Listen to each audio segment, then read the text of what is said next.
দাদা এত ভয় কিসের নামটা বলতে বলুন তো?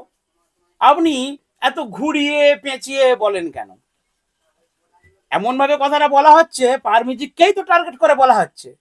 তো নামটা না নিয়ে এত ঘুরিয়ে ফিরিয়ে বলা হচ্ছে কিসে কেন? এত ভয় কিসের দাদা? যা বলবেন সিধা সাদা বলবেন, যে পাওয়ার মিউজিক তোমাকে বলছি চ্যালেঞ্জ, কি আমার সঙ্গে লড়ে দেখাও, ডাইরেক্টলি বলুন। নাম ধরে বলতে অসুবিধে কি আছে?